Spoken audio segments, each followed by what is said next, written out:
E hoje o que eu vou trazer é famílias insuficientes, que elas estão diante da suficiente graça do Senhor Jesus. Mas eu queria que você primeiro imaginasse comigo uma cena, que eu acredito que não vai ser tão difícil assim. Imagina comigo uma cena numa mesa de jantar. Vamos imaginar que você é aquele que está olhando, não aquele que está praticando isso. Mas você, numa mesa de jantar, você olha para a pessoa ao lado e aí você vê, ou você fica ensurdecido com tanto silêncio, né? Há muito silêncio ali naquela mesa. Famílias não trocam mais olhares. O marido, ele evita olhar para a esposa evita olhar para o marido. Os filhos então mexendo no celular. Eu não estou condenando nenhum celular, mas aí os filhos mexem no celular para poder tentar de alguma forma aliviar aquela tensão no ar. E aí você vê famílias ali, pratos vazios já, conversas que não existem, pessoas que viveram há tanto tempo juntas e agora parece que dois estranhos sentados na mesma mesa. Você consegue imaginar isso? Ou só eu consigo imaginar? Ou só eu consigo ir daqui em qualquer restaurante nessa cidade eu vou encontrar alguém assim? Será que só eu consigo? Será que só eu consigo imaginar que isso é uma realidade no nosso meio?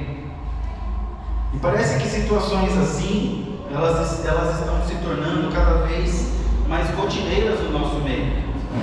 Situações assim, parecem que não nos machuca tanto. Ver uma mesa cheia de pessoas, mas sem nenhuma conexão, um silêncio, que a gente fala, né, o silêncio ensurdecedor, aquele silêncio que, igual está aqui agora, né? Mas uma mesa onde muitas das vezes um casal está celebrando um aniversário de casamento, mas eles não têm mais diálogo entre si. Eu queria trazer um apontamento de uma estatística que existe. Eu não trouxe todas as fontes dessa estatística, mas as estatísticas eu não trouxe todas para não nos cansar com isso, porque não é esse o nosso objetivo. Eu estou trazendo aqui a imperfeição humana. 31% dos casamentos no Brasil terminam em divórcio. Isso é normal. Você viu o que eu falei? Isso é normal. E nós tratamos como normal muitas vezes. 31% acaba acontecendo isso. 47% apontam problemas de comunicação como um dos principais fatores de conflitos no lar. Isso não é somente a questão financeira que é um conflito, mas também a comunicação. Quem aqui tem dificuldade em se comunicar? Atire a primeira pedra, não é mesmo? Todos nós temos uma baita dificuldade de nos comunicarmos. Muitas das vezes queremos que o outro tenha uma bola de cristal e dá vontade de falar. Você acha que tem uma bola de cristal? Não é? 68% dos brasileiros, eles relatam níveis altos de estresse diário. Isso afeta relacionamentos. Até porque você tentar conviver, dialogar com uma pessoa rixosa do seu lado, que dificuldade que é isso? E esses números, eles apenas revelam algo que a Bíblia já nos mostrou. É incrível, né? Porque muitas das vezes olhamos para estatísticas atuais, olhamos para o movimento atual, muitas das vezes condenamos até práticas cristãs, mas nós deixamos de lembrar que Deus já revelou tudo isso em Sua palavra. Deus já disse sobre a nossa imperfeição, Deus já disse que iria existir isso, e Ele também disse que existia graça diante de tudo isso.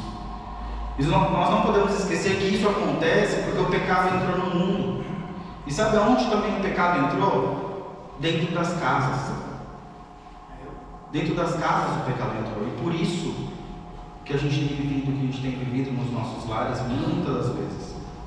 E nós vamos entender um pouquinho melhor através do texto e tudo mais. E é justamente por isso que a Bíblia ela não trata a família como um cenário perfeito. Você já percebeu que no domingo passado o pastor Luiz Santos ele falou isso daí? Ele deu exemplos de algumas famílias imperfeitas relatadas na Bíblia.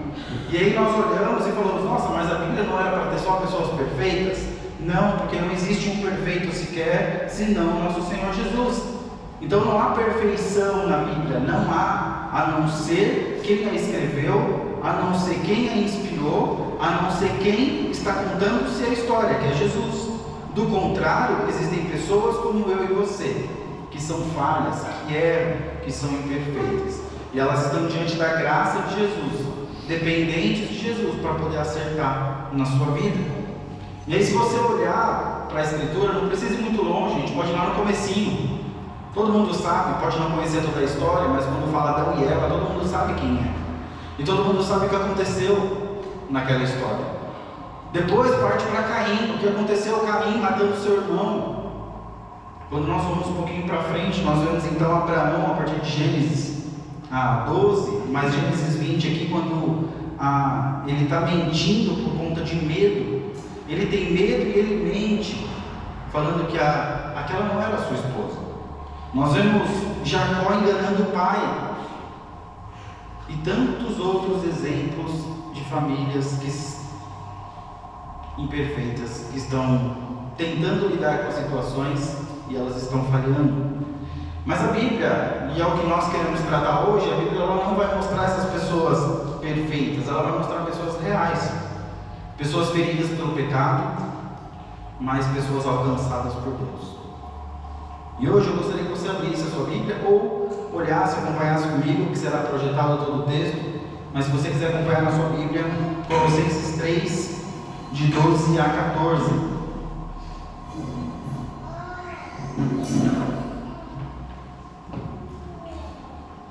Colossenses 3, de 12 a 14.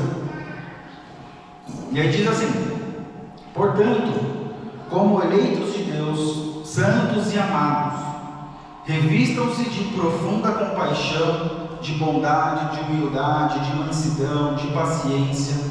Suportem-se uns aos outros e perdoem-se mutuamente, caso alguém tenha alguma queixa, ou tenha um motivo de queixa contra outra pessoa. Assim como o Senhor perdoou vocês, perdoem também uns aos outros. Acima de tudo isto, porém, esteja o amor, que é o vínculo da aliança. Se você perceber na leitura, se você percebeu, aqui Paulo, quem escreveu a carta aos Colossenses, ele não começa falando dos deveres, mas ele começa falando quem nós somos. Aqueles que são filhos de Deus, aqueles que reconheceram Jesus como seu Salvador, aqueles que têm as suas vidas depositadas aos pés de Jesus. Ele não fala o que você deve fazer, ele fala quem você é. Porque relacionamentos saudáveis, eles não começam, e podem se escandalizar comigo, mas vocês vão entender.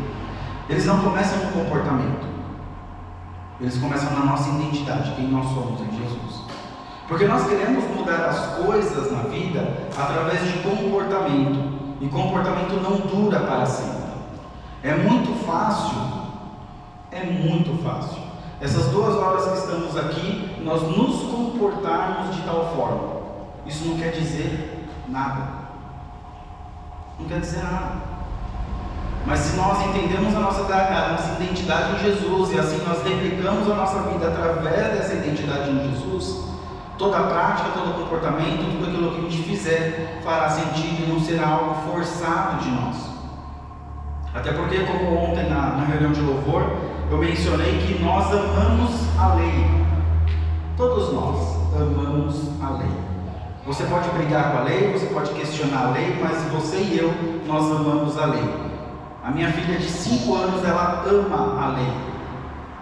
E a Thaís, ela vai entender, porque nós fizemos um painel em casa, onde ela precisa ticar. Quando ela brinca com a irmã, ela marca. Ela brinca sozinha, ela marca. Ela faz atividade de escrita, essas coisas que ela está aprendendo, ela marca, para poder ganhar tempo na TV. E aí, o que ela faz? Uma amante da lei, o que ela faz? Ela brinca 30 segundos com a irmã e corre praticar a lei. A Thaís derruba um pano no chão, ela corre pegar e ela marca: ajudei a mamãe. Ela, com 5 anos de idade, ela ama a lei. Ela cumpre a lei, não cumpre? Ela está cumprindo a lei ou não? Não é isso que Deus quer de nós. Não é esse comportamento que Deus quer de nós. Cumpridores da lei, ticadores da lei, né? meu comportamento, tiquei a lei. Li a Bíblia hoje, tiquei a lei, né? 2 minutinhos ouvindo o pão diário, tiquei a lei. Fiz, dei as minhas migalhas para o Senhor. Deus não quer migalhas. Deus não precisa disso. Nós que somos amantes dessa lei, imperfeitos diante dela, muitas das vezes batendo na lei, sem entender que Deus quer o nosso coração. E quando Ele tem o nosso coração, aí faz total sentido viver debaixo de lei, debaixo de qualquer coisa. E algumas verdades do texto, que é sobre a nossa identidade em Jesus, é que em Cristo, eu e você, os redimidos em Jesus, aqueles que professaram a sua vida, depositaram suas vidas aos pés de Jesus, em Cristo somos profundamente aceitos. Quem aqui não busca aceitação? Ou quando você vai, talvez alguém de idade escolar, vai iniciar alguma faculdade, e você fala, eu não tenho a mínima vontade de ser aceito por ninguém, eu vou ficar aqui na minha, né? Nós queremos ser aceitos.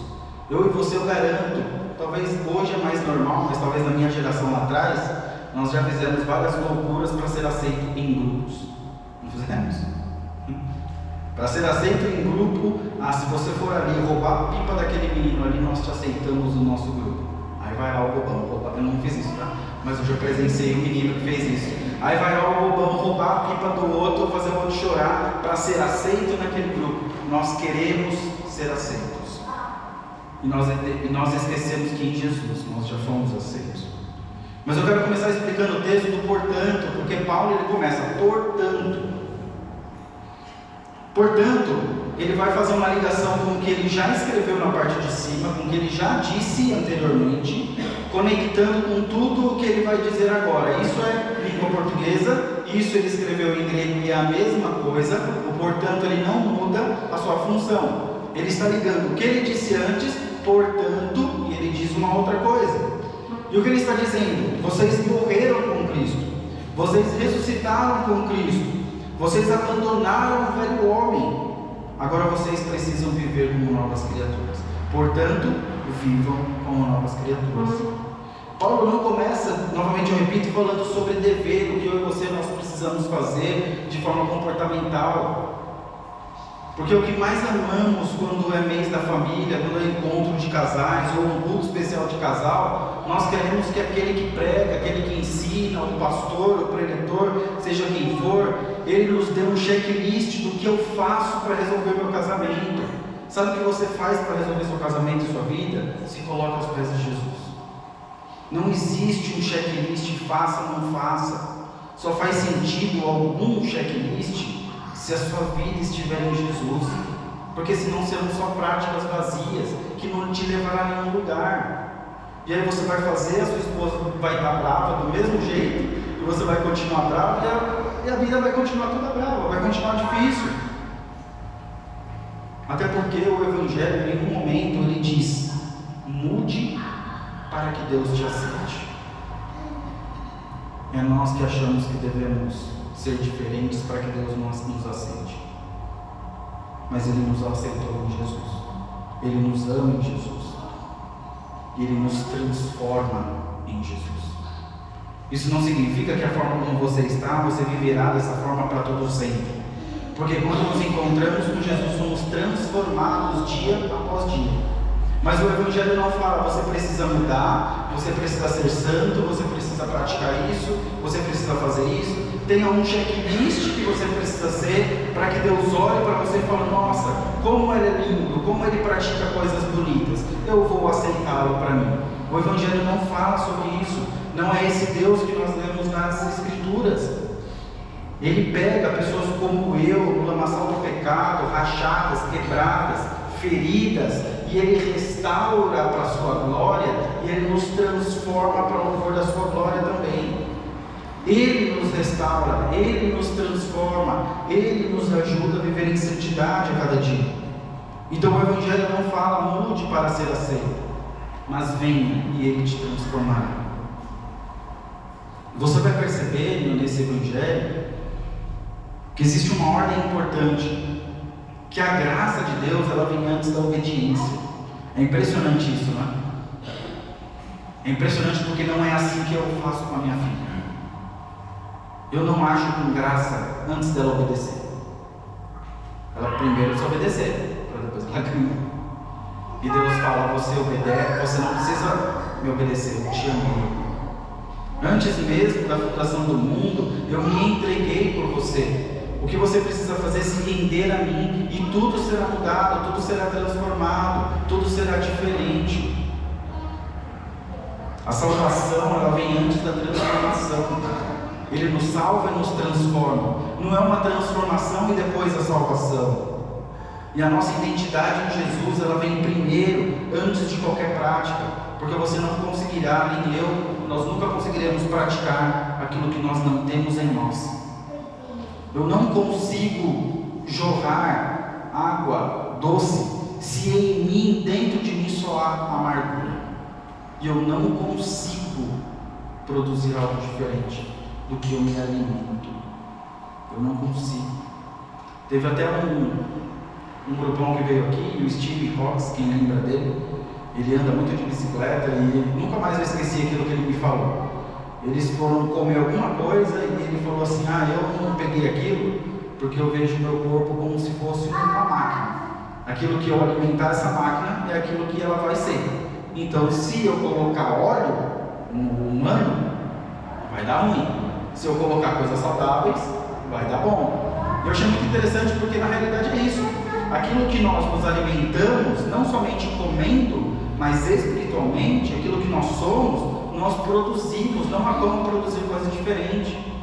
Não há como você, nossa, escapuliu, né? Escapou. Poxa, eu não sou assim. Eu não sou bravo desse jeito. Escapou. Aquilo que eu me alimento, aquilo que eu sou intrinsecamente em mim, se eu não coloco aos pés de Jesus, eu sou transformado por Ele, eu vou reproduzir naquilo que eu sou. Não tem como. E Paulo ele vai usar aqui 3 palavras muito profundas para explicar essa nossa identidade em Jesus. E nessa parte eu vou tentar ser um pouco mais rápido. Ele vai falar sobre eleitos de Deus. Vocês, portanto, são eleitos de Deus. No Antigo Testamento, Israel era chamado povo eleito. Agora Paulo ele usa a mesma linguagem e se utiliza dela para a igreja. Vocês pertencem a Deus por graça. Vocês são povo eleito. E eleitos de Deus não é uma frase bonita. Sou um eleito de Deus. Não é para que eu me sinta bem e fale: nossa, que bonito, eu sou um eleito de Deus, como eu me sinto bem. Mas é uma afirmação de que pertencemos ao Senhor por iniciativa soberana desse Deus. Nós somos um povo separado para Ele, para viver sob a autoridade dEle. E em outras palavras, o que Paulo está dizendo aqui é: você não vive para ser, você não vive santo ou de forma santa para ser aceito. Você vive diferente porque você já foi aceito em Jesus. Quem de nós não tentamos viver de forma santa para que Deus olhe para nós e responda a nossa oração? Quem de nós, quando estamos passando por alguma dificuldade ou alguma coisa aconteceu, nós começamos até a orar mais, ler a Bíblia mais, buscamos a santidade um pouco mais, para que Deus olhe para mim e encontre graça e favor em mim, para que Ele ouça a minha oração, o meu clamor? Quem de nós que nunca fizemos isso? A grande verdade é que nós não buscamos a santidade para sermos aceitos, mas fazemos isso porque nós já fomos aceitos em Jesus. Ele já nos recebe, Ele já nos alcança pela graça, e então nós vivemos em santidade. E essa afirmação ela nos puxa para o próximo, quando ele fala santos, porque ser santo não significa viver sem falhas, significa pertencer a Deus, viver separado para Ele, é viver sob o domínio de Cristo. E o que isso vai abranger, o que isso vai alcançar, ou talvez o que isso vai mudar? Quando nós vivemos de forma santa, que não é viver sem falhas, tá? Isso muda o que fazemos no nosso casamento. Isso muda como tratamos os nossos filhos. Isso muda a maneira como nós agimos dentro das nossas casas. Isso muda a forma como nós lidamos com o nosso dinheiro, com o nosso tempo, com os conflitos.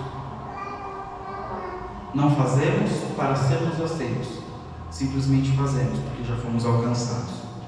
E a santidade, ela não é uma performance religiosa. Santidade não é performance religiosa. É uma evidência de que agora já pertencemos a outro Senhor. Vamos deixar de lado qualquer evidência, performance religiosa.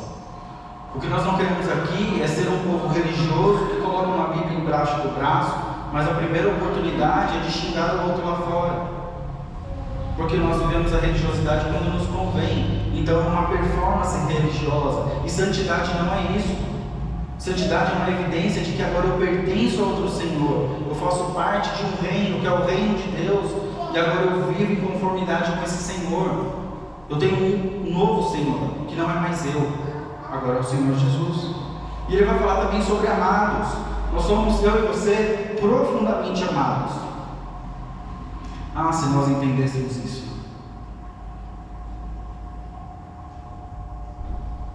Se compreendêssemos o que é ser amado por Cristo, tudo faria tão sentido em nossas vidas. Porque antes de você acertar a sua vida, antes de você restaurar seu casamento, antes de você vencer seus pecados, nós já fomos amados em Jesus. Nós somos amados por Deus em Jesus.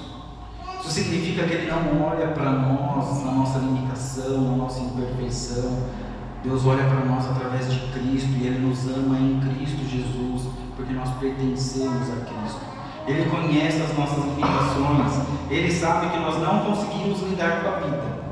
Ele sabe que nós não sabemos lidar com o casamento. Pecado, muito menos. Ele sabe de tudo isso. Mas em Cristo, Deus nos ama e Deus nos transforma. Nos chama de eleitos, de santos e de amados. Se entendêssemos pelo menos isso, a nossa vida seria muito diferente diante do Senhor. Porque muitas pessoas estão destruindo seus relacionamentos, tentando arrancar dos outros aquilo que só Deus pode dar. Quando eu não entendo a minha identidade em Jesus, a minha expectativa na minha esposa, nos meus filhos, nos meus pais, nos meus avós, seja lá quem for, eu vou esmagá-los, porque eu quero arrancar deles o que só Deus pode me dar. O que a sua alma mais almeja, o que a sua alma hoje entrou aqui mais sedenta, não era por um café da manhã e nem um louvor legal, não era. O que a sua alma mais arde é a presença do nosso Deus. E quando nós entendemos a nossa identidade em Jesus, tudo muda. Somos aceitos, nós encontramos valor, encontramos afirmação, encontramos identidade, pertencimento. E por não entender a identidade em Jesus, algumas coisas têm acontecido. E talvez você se identificará com isso. Esse é o objetivo de hoje. O objetivo não é eu falar e você não se identificar, senão não fará menor sentido. Senão eu estou falando para público perfeito, como eu não sou e como eu me identifico com muito disso. Por não entender a identidade que nós temos em Jesus, maridos têm cobrado a esposa, exigido delas o que só Deus pode dar para eles. Por não entender a identidade em Jesus, esposas têm cobrado seus maridos por algo que só Deus pode dar para elas.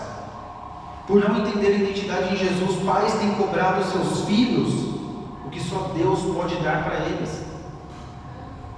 E os filhos estão tentando, e eles tentam muito. Sabe fazer o quê? Preencher esses vazios emocionais dos seus pais. Em busca de reconhecimento, em busca de uma identidade, em busca de ser alguém valoroso.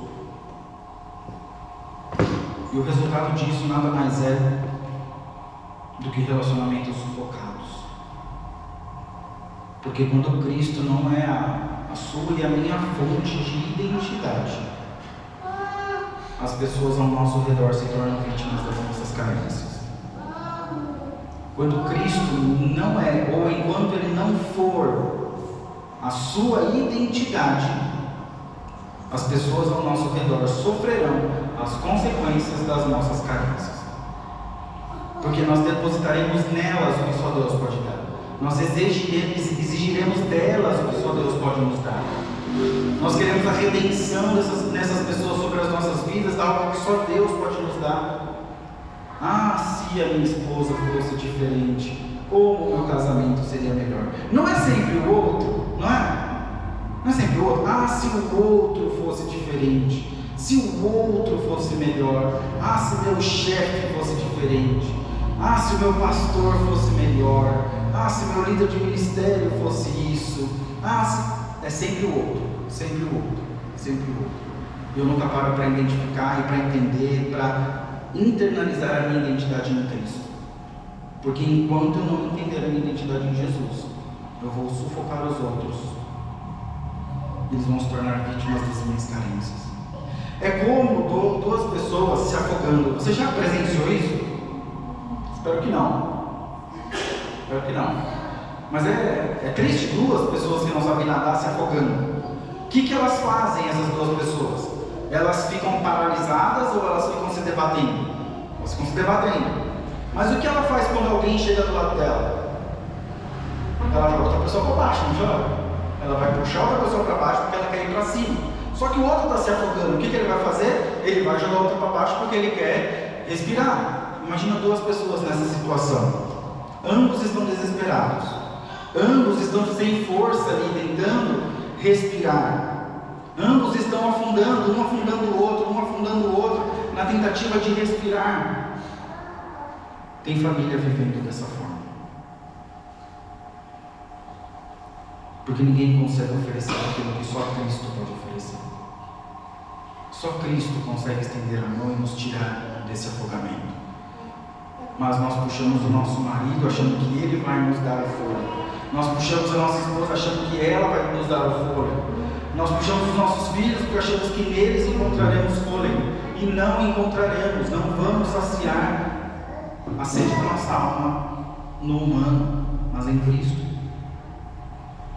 E quando você entende quem você é em Cristo, em Jesus, você para de exigir que as pessoas sustentem a sua identidade. E finalmente você e eu, nós nos tornamos livres para amar de verdade. E é exatamente por isso que Paulo ele vai continuar o texto e ele vai falar sobre mais algumas coisas. E ele vai falar aqui como uma metáfora de se vestir, revestir novamente, como colocar uma roupa que deve marcar aqueles que pertencem a Jesus. E em Cristo aprendemos a como tratar as pessoas. Você veja que em Cristo nós temos a nossa identidade, nós já fomos aceitos. Em Cristo nós conseguimos e nós vamos aprender a lidar e a tratar as pessoas. Essa expressão que Paulo usa, revistam-se, é a ideia de se trocar de roupa, de se vestir de uma nova roupa. Até porque é muito estranho você passar o dia inteiro com a mesma roupa, se suar no trabalho, se suar em casa, se suar seja onde for, tomar um banho e vestir a mesma roupa. É estranho. Imagina uma roupa toda suada. Você toma um banho, sai cheiroso e coloca a mesma roupa. É isso que Paulo está falando. Vocês já foram libertos por Jesus. Vocês já abandonaram algumas práticas. Agora vocês devem se revestir do novo homem. E ninguém que for transformado por Cristo deveria continuar vestindo essas roupas do velho homem. É uma ilustração que Paulo se utiliza. Paulo está dizendo, se você pertence a Cristo, existem atitudes que precisam aparecer na sua vida. Como eu falei, ele está ligando todo o texto com esse portanto. E ele já falou nos versos anteriores sobre ira, maldade, gritaria, linguagem grosseira, mentira, imoralidade. E agora ele fala, tirem essas roupas e vistam as novas roupas. Troquem de roupa, igual vocês fazem após o banho, fazem isso na vida espiritual. Vocês já foram alcançados por Jesus. Troquem a ira, a maldade, a palavra grosseira, a linguagem mentirosa, a linguagem obscena, a imoralidade. Troquem tudo isso. Agora vivam em conformidade com o Senhor. Porque pessoas transformadas em Cristo precisam demonstrar isso nos seus relacionamentos. Principalmente nos seus relacionamentos mais próximos. E vamos ser honestos agora, né? Vamos tirar nosso ar de espiritualidade.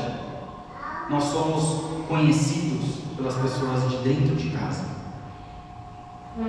É justamente em casa que as nossas piores versões aparecem.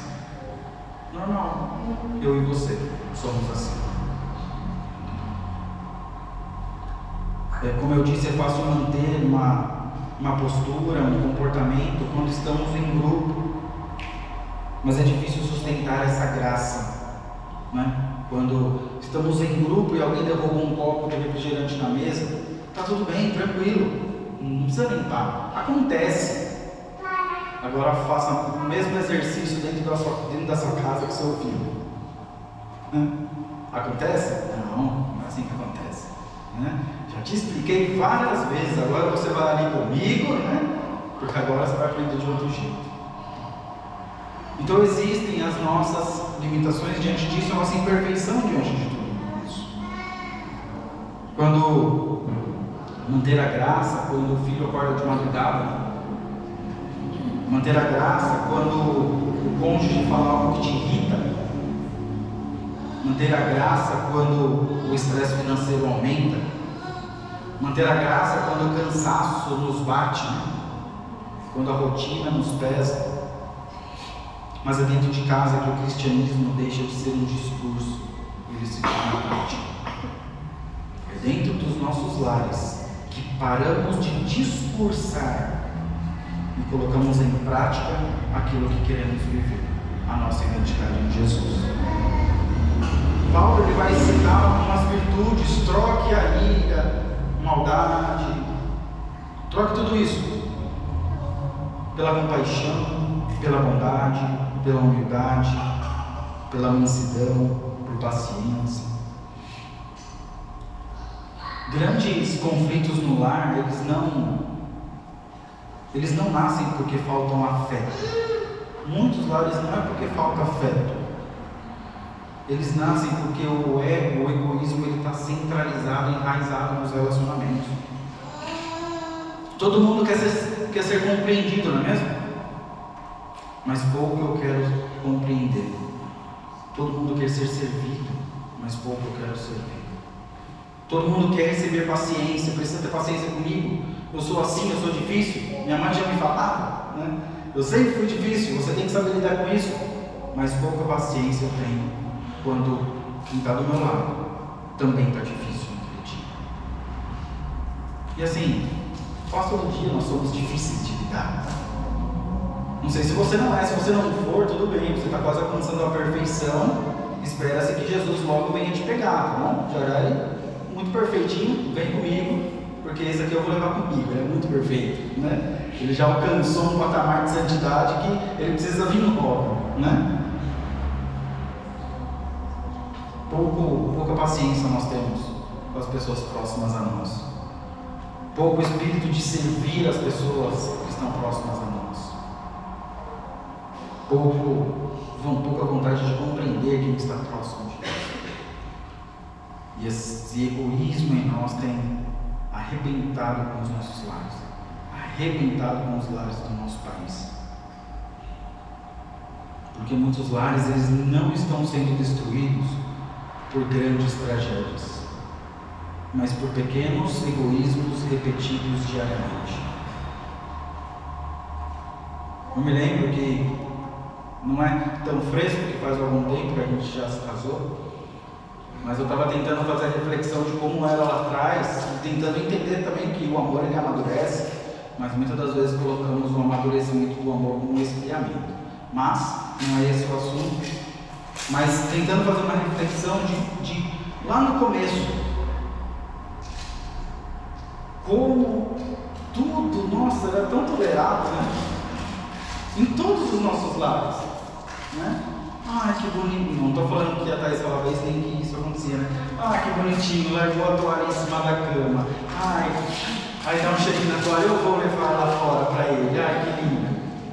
Um dia, 2 dias, 3 dias, 1 mês, 1 ano. E eu não vou falar o tom de voz, mas qual é a forma que vai ser falado quando encontrar a bendita toalha em cima da cama?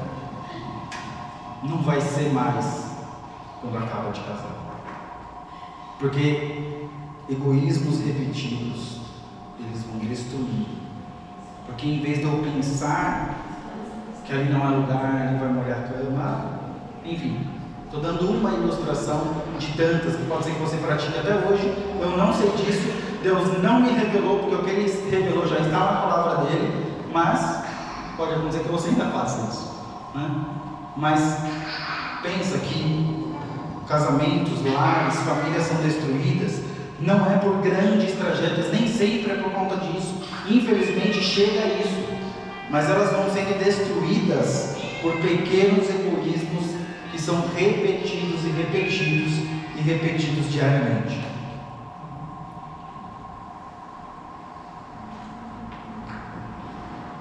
Eu gosto de imaginar isso como se, a nossa casa é um ambiente fechado. Se você derrubar um frasco de perfume na sua casa, o que vai acontecer? Todos vão sentir o cheiro. Eu vou dar uma ilustração que, se o Diego tivesse, eu ia falar sobre ele. Não sei se ele lembra, mais uma vez, no acampamento ele derrubou um vidro de perfume. Você lembra? Acabou com o quarto. Acabou com o quarto, né? Porque ele derrubou o vidro de perfume numa noite antes de começar o acampamento, né? E ali se foi todo o perfume, aquele cheiro que numa borrifada era bom, e se tornou nem produto de limpeza, nem nada, né? Aí quase chamou alguém para benzer aquele lugar, né? Porque não dava. Mas o que acontece? O cheiro ele toma conta do lugar todo, certo? Se não fosse um perfume e fosse um gás tóxico, aconteceria da mesma forma? Aconteceria da mesma forma. Isso acontece nos nossos lares. As atitudes que nós levamos para dentro de casa, elas não somente nos afetam, mas ela também afeta o outro. Porque por vezes achamos que o egoísmo que nós vivemos na nossa individualidade me afeta. Porque eu decidi viver assim, eu decidi viver de forma egoísta e separada da minha família. Então isso só me afeta. Não. Isso é como um perfume ou como um gás tóxico que está contaminando toda a família. Você está perdendo o relacionamento, você está perdendo uma aproximação, você está perdendo intimidade, você está perdendo de desfrutar o que Deus deu para você naquele momento. E a mesma coisa, porque se houver orgulho ali, todos vão sentir. Se há grosseria, todos vão sofrer. Imagina quando você acorda e fala: hoje eu não vou brigar. A primeira oportunidade que aparece, quando você vai ver, você já está brigando. Mas é que grosseria gera grosseria. Impaciência muda todo o clima de uma casa, né?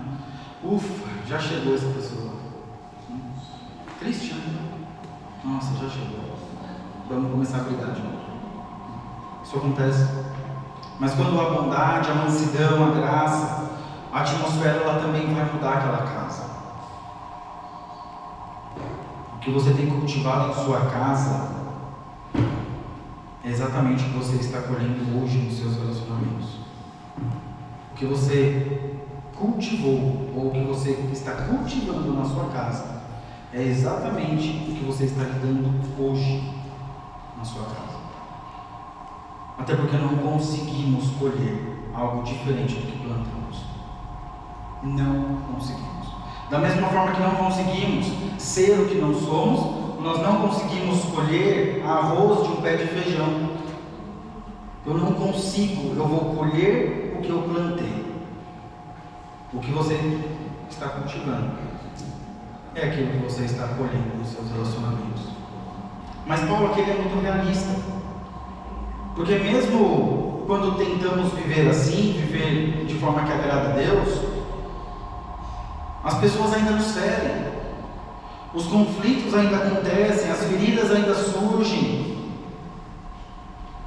E então perguntamos, né? O que fazer quando o problema acontece? O que fazer quando existe dor? O que fazer quando alguém nos feriu profundamente? E Paulo vai responder isso no versículo 13. Suportem-se uns aos outros e perdoem-se mutuamente, caso alguém tenha motivo de queixa contra outra pessoa. Assim como o Senhor perdoou vocês, perdoem também uns aos outros. Acima de tudo isto, porém, esteja o amor, que é o vínculo da perfeição. Veja que Paulo é extremamente realista. Ele sabe que mesmo pessoas transformadas por Jesus, elas ainda falham. Mesmo cheias de compaixão, elas ainda erram. Mesmo bondosas demais, elas ainda machucam outras pessoas. Mesmo famílias cristãs, elas ainda sofrem e enfrentam conflitos. Porque existirão palavras mal faladas, frustrações, dias difíceis, feridas reais. E Paulo não diz assim, se acontecer algum conflito, não. Ele é realista, ele sabe nossos salários. Nós nunca lidamos com isso. Nós nunca fomos aperfeiçoados em Jesus para lidar com isso. É porque alguém está vivendo de forma passiva. E esse alguém um dia vai estourar. Ele vai explodir. Porque ele está carregando e engolindo coisas para si que um dia ele não vai suportar mais. Fecha parênteses. Porque mesmo pessoas bondosas, elas nos machucam. Mesmo famílias cristãs ainda lidam com conflitos. Suportar uns aos outros. Queridos, não faria o menor sentido. A Bíblia está escrito, suportem uns aos outros, se não precisasse suportar uns aos outros.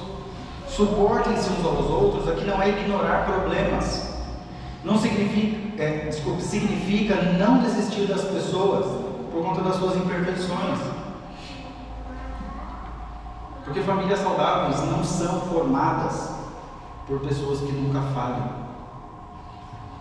São formadas por pessoas que aprendem a lidar com a falha um do outro, sem abandonar o vínculo. E qual é esse vínculo? O amor. O vínculo de toda a perfeição. O problema é que realmente nós somos pacientes com as nossas falhas. Nós sabemos justificar os nossos erros. Mas relacionamentos, eles começam a morrer quando pessoas imperfeitas exigem a perfeição da outra pessoa. Tem uma música secular, se eu não me engano, é de um cantor chamado Charlie Brown.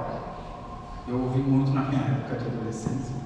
Ele falando, não busco a perfeição em ninguém, não quero que você busque isso em mim. Alguma coisa assim. Exatamente isso. Eu não sou perfeito, eu não devo buscar a perfeição em você para saciar aquilo que só Deus pode dar. Mas eu preciso levar a minha esposa à perfeição, porque quando Cristo voltar, Ele requer de mim isso. Ele requer que eu a leve, Ele requer que eu a ajude nessa transformação. Ele quer que nós nos edifiquemos para que nós sejamos a igreja gloriosa de Jesus. Isso não significa que eu não devo buscar a perfeição em ninguém, porque eu não sou perfeito e nunca vou ser. Deus está nos lapidando a perfeição a cada dia. E Ele quer nos transformar a imagem do Filho a cada dia. Aqui Paulo ele vai aprofundar um pouco mais nesses suportes, porque algumas dores elas não são superficiais. Por vezes você guarda até hoje palavras duras. Você deve guardar até hoje promessas quebradas, ausência, traições de confiança, alguma negligência, feridas. E Paulo ele não vai minimizar essa dor,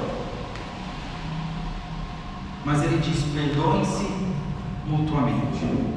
Mas é interessante que ele fala assim: quando você sentir vontade, você perdoa, tá bom? Quando você se sentir bem para perdoar, aí você vai lá e perdoa aquela pessoa. Esse não é o padrão. O padrão de Deus para perdão, sabe qual é? Adivinha? Ele mesmo. A nossa identidade está nele e Ele mesmo é o padrão de todas as coisas, e não poderia ser diferente do perdão. Assim como o Senhor perdoou vocês, perdoem uns aos outros. Paulo ele vai tirar nossos olhos da ofensa que nós recebemos da pessoa que nos machucou, que nos feriu, que hoje nos traz marcas e feridas, e ele vai apontar os nossos olhos e direcionar os nossos olhos para Cristo e para a cruz de Cristo.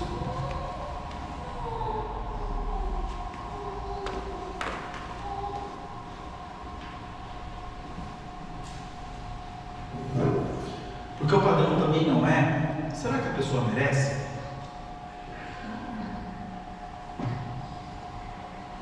O padrão é Cristo e o quanto eu fui perdoado em Cristo. E quem celebra o perdão de Deus, mas se recusa a perdoar as outras pessoas, vive uma baita contradição espiritual. Se você celebra o perdão em Cristo que você recebeu, é uma festa, uma alegria, fui salvo em Jesus, mas eu nego o perdão a todos os outros, eu recuso a perdoar, quando eu estiver bem eu vou perdoar, vivemos em contradição um com os outros. E aqui eu quero deixar e abrir um outro parênteses, como um cuidado que nós temos que ter. Porque perdoar não é fingir que nada aconteceu. Perdoar não é chamar o pecado de normal. Pecado não é continuar lidando com questões abusivas. Maridos agridem suas esposas e elas: eu te perdoo, continue me batendo. Isso não existe. Perdoar não é continuar lidando com abusos. Perdoar é abrir mão da vingança. É recusar a amargura. É entregar a Deus a justiça que vem de Deus. Isso significa que, dependendo do que aconteceu nas nossas vidas, nós não temos escolha. Como crentes em Jesus, revestidos do novo homem, perdoamos porque já fomos perdoados em Jesus. Mas há situações que o relacionamento não volta mais. Houve um casal uma vez que veio conversar comigo e essa moça me disse: eu estou para se casar. Acho que era o pai, não lembro agora, ou a mãe. Eu tenho muita dificuldade com o que aconteceu e eu não consigo perdoá-lo porque eu não quero ele no meu casamento. Aí eu falei: querer ele no seu casamento e perdoar são duas coisas diferentes. Se entendemos o que Jesus fez por nós, perdoamos, mas não enviamos o convite do casamento. Perdoar não é dizer, bater nas costas e tudo, até porque eu e você somos humanos. Nós vamos pensar mal, nós vamos acabar remoendo aquilo dentro de nós, mas o nosso papel é perdoar a pessoa. Se o relacionamento voltar, glória a Deus por isso.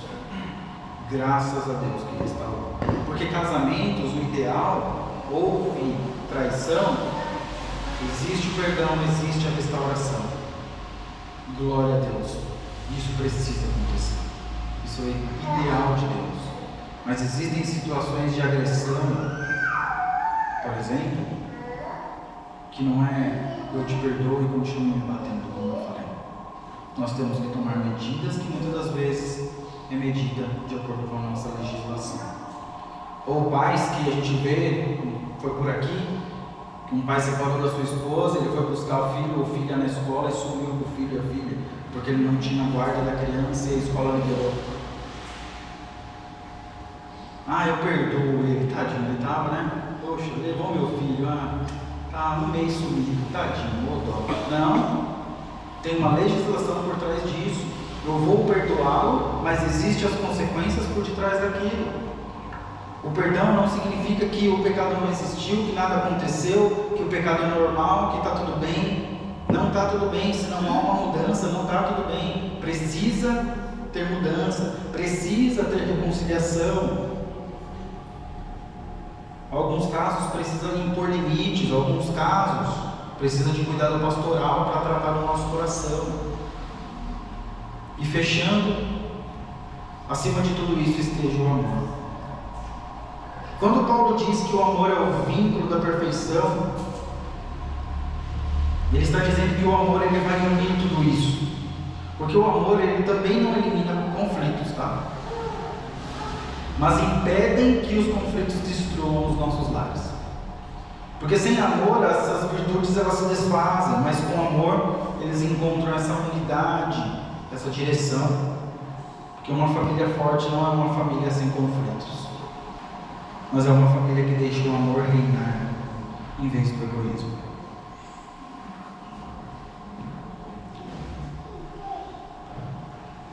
Talvez Talvez você entrou aqui dentro hoje ou tenha entrado esse mês da família, pensando: meu casamento precisa mudar, minha família precisa mudar, meu filho precisa mudar, meu cônjuge precisa mudar. Só mais um minutinho da atenção de vocês, estou terminando já, as crianças não tem problema em estar conosco. Mas talvez você entrou aqui hoje achando que tudo à sua volta precisa mudar. E sabe o que talvez Deus tenha colocado no seu coração, e eu espero que Ele tenha colocado, como tem colocado no meu? Talvez Ele esteja te mostrando algo um pouco mais profundo e diferente. A transformação precisa começar em você. Entendendo a sua identidade em Jesus, aprendendo a lidar com uma postura diferente, alcançando e transformando a sua disposição em perdoar, alcançando e transformando a sua decisão de amar uns aos outros.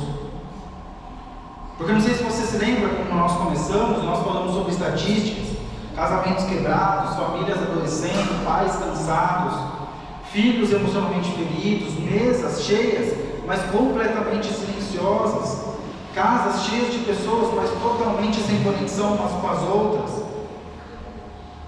E talvez muitos olhem para isso hoje em dia, muitos, vê uma criança com o celular na mão e fala: o problema é a tecnologia, o problema é a correria do dia a dia, o problema é a sociedade, aquilo que eles nos impõem, tudo isso nos fere.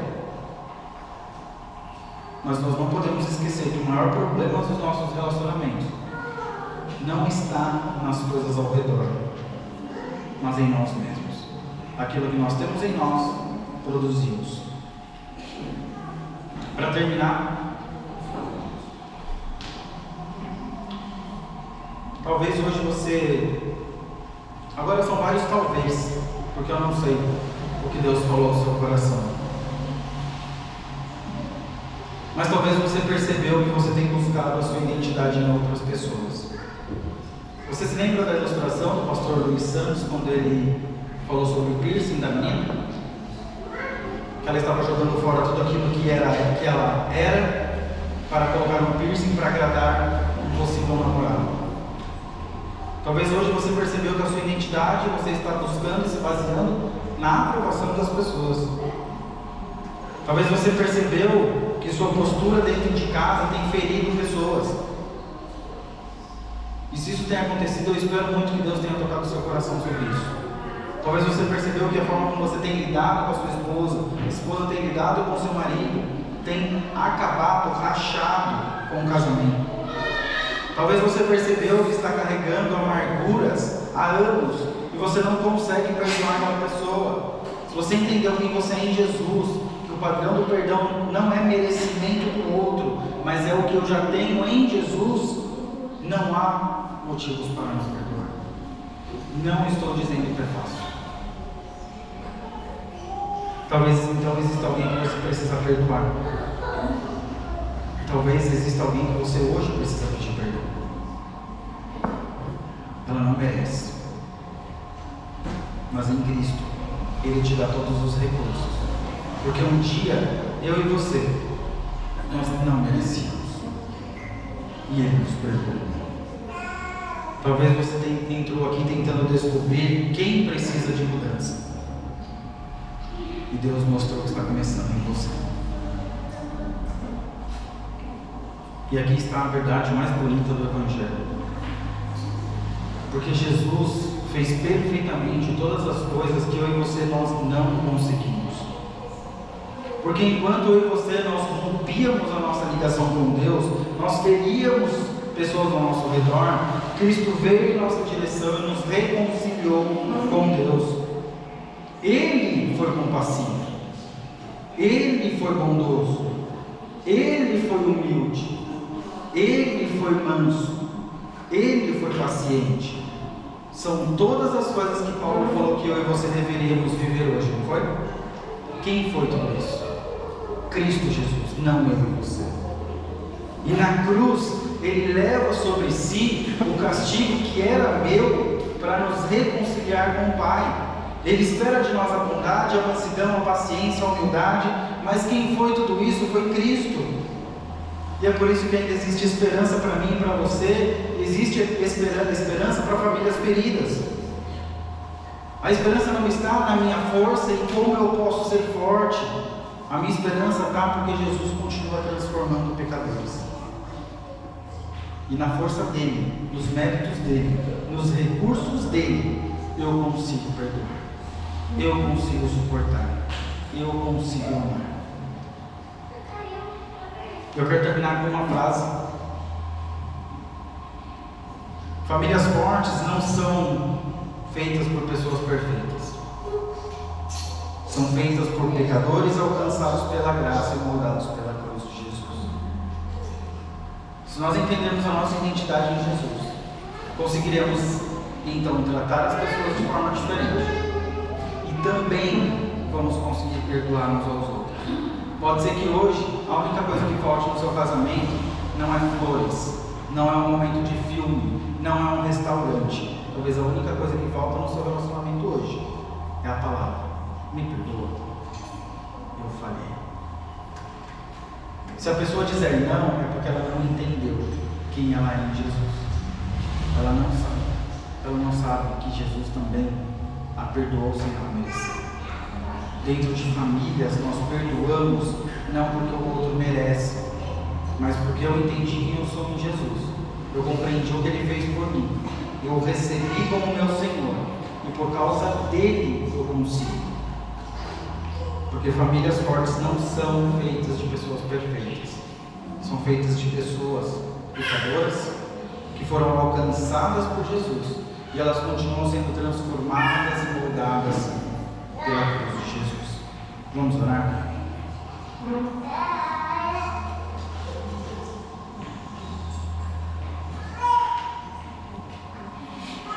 Pai, nós te agradecemos por mais um final de semana, Pai, que nós podemos mais uma vez mencionar sobre questões familiares. Meu pedido nesse momento é que o Senhor possa ter aberto os nossos corações, alcançado o nosso coração. Certamente, ó Pai, aqui nós temos pessoas que precisam perdoar umas às outras, pessoas que precisam aprender a suportar umas às outras, pessoas que precisam ser transformadas ainda mais à imagem de Jesus. E pedimos que o Senhor nos ajude, nos capacite, que o Senhor possa colocar a Tua força em nós. Porque, Pai, nós não conseguimos, nós somos imperfeitos, mas nós queremos olhar e não tirar os nossos olhos do Senhor Jesus. Porque somente firmados no Senhor, alicerçados no Senhor, nós vamos conseguir, Pai. Ajude então a cada um de nós naquilo que nós fomos tocados pelo Senhor, para que a gente possa viver de forma saudável. Nós vivemos muitos lares disfuncionais, mas não é por conta disso que a Tua graça, a Tua misericórdia, o Teu amor não alcança. O Senhor transforma todas as coisas. Pode ser que nem tudo volte como era antes, mas certamente o Senhor nos trará e nos dará a paz que só o Senhor pode nos dar. Nos ajude a viver e a praticar a Tua palavra. Em nome de Jesus. Amém.